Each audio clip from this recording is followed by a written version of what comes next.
आता है नहीं आता? श्रीमद् भागवत में नहीं आता। नहीं आता, बिल्कुल नहीं आता। क्योंकि सुखदेव जी राधा रानी को परम गुरु मानते थे।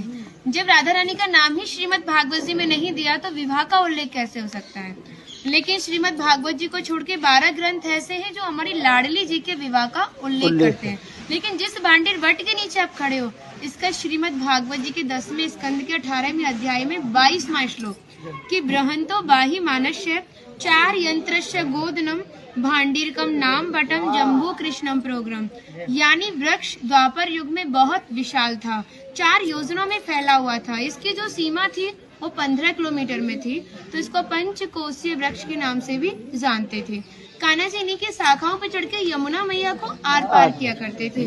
मान्यता है कान्हा जी की जो 9 लाख गाय थी, दोपहर के समय इसी वृक्ष के नीचे बैठ के विश्राम करती थी।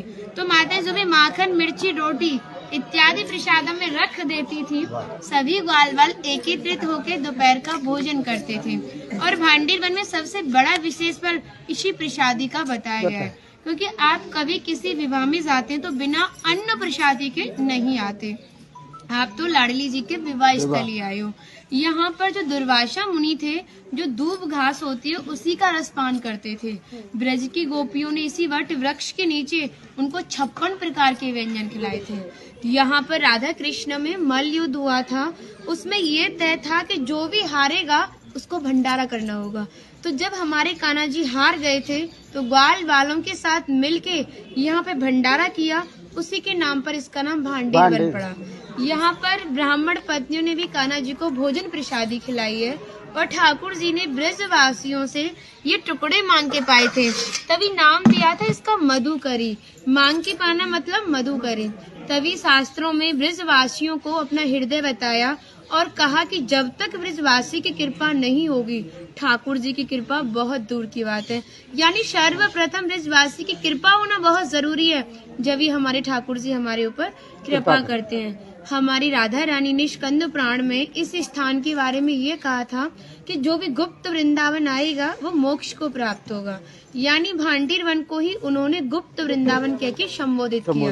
तो कान्हा बोले तुम इतनी बड़ी बात को कह रही हो, लोग पाप करेंगे और सीधे दौड़े भांडीर वन चले जाएंगे, क्योंकि आपने तो मोक्ष धाम ही भांडीर वन को कह दिया। तब हमारी लाडली जी ने कहा नहीं कान्हा, मैं जिस पर विशेष कृपा करूंगी, जिसके प्रति मेरी भक्ति भाव दोनों सच्चे हैं और भक्त मेरी शादी में उपस्थित है। यानी आज से 5,500 वर्ष पूर्व आप इस स्थान पर थे। मनुष्य तो कोई था नहीं, तो अपने आप को कीड़े मकोड़े, घास फूस, पतझड़ इत्यादि अपने आप को मान सकते हो। जो भक्त उनकी शादी में उपस्थित था वो भक्त कई बार वृंदावन आएगा, जब जाके गुप्त वृंदावन आएगा, और डायरेक्टली नहीं, किसी न किसी के माध्यम से। इस स्थान तक पहुंचने के लिए माध्यम का होना बहुत जरूरी है, और सारा श्रेय भी माध्यम को जाता है, क्योंकि माध्यम ही हमें ऐसे दिव्य स्थान पर पहुंचाता है। और जो भी भक्त भांडीर वन में प्रवेश करेगा, प्रवेश करने से जो कान्हा ने 14 लीला भांडीर वन के अंदर की हैं, उनके दर्शन मात्र का फल प्राप्त होगा। और जो भी यहाँ की एक किनका प्रसादी पाएगा और एक रात्रि निवास करेगा, वो इस ब्रज गौलोक धाम से वैकुंठ गौलोक धाम को जाएगा, क्योंकि जो हमारे ठाकुर जी ने गौलोक धाम को इस 84 कोस में ही बांटा है। आप यहाँ पे जो भी दर्शन करोगे वो प्रकृति की देन के हिसाब से और मानव निर्मित दर्शन है, लेकिन आप गौलोक धाम में जो भी दर्शन करोगे वो ठाकुर जी के हिसाब से है। जैसे गर्ग संहिता के 6वें अध्याय का नाम है गौलोक खंड, आप उसका अध्ययन करोगे तो भांडीर वट का एक दिव्य वर्णन का अध्ययन करोगे। कहते हैं गौलोक धाम में ब्रिजा नदी के किनारे भांडीर वट है, यानी यमुना मैया का नाम ही गौलोक धाम में ब्रिजा है। तो यहाँ पर भी आप एक भांडीर वट के दर्शन कर रहे हो। कहते हैं लोकनाथ प्रभु जी ने कहा है कि अगर भक्त इस भांडीर वट का दर्शन कर ले, दर्शन मात्र से, स्पर्श की तो बात बहुत दूर की बात है, दर्शन मात्र से ही उसे दोबारा गर्भ में जाना नहीं पड़ता। यानी भक्त 84 लाख योनियों से मुक्त होके मोक्ष को प्राप्त करता है। बोलो राधे राधे राधे राधे राधे। माता जी का नाम है इंदु लेखा, जो भगवान की राधा रानी की 8 सखियां थी उनमें से एक है ना।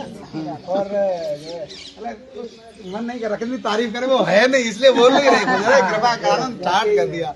हम सब केवल बाजरे की रोटी खिला रही हो, तुम सच में राधा रानी हो, और ऐसा आशीर्वाद दो हम सबको, सच में ऐसा आशीर्वाद दो कि हमारी मैया भी, हमारी सब माताएं भी थोड़ा थोड़ा जिनसे ये मिलें। देखिए भक्ति का स्तर है, एक इतना बड़ा एक इतना है। तो इनको जो इनसे छोटी भक्ति में ये भी उनको कुछ ऐसी बातें बता के भगवान की ओर आकर्षित करें। सबको ऐसा आशीर्वाद दो। आप ब्रजवासी हो इसलिए सक्षम हो, दे सकती हो। बढ़े और ब्रज में वास ब्रज में वास हो।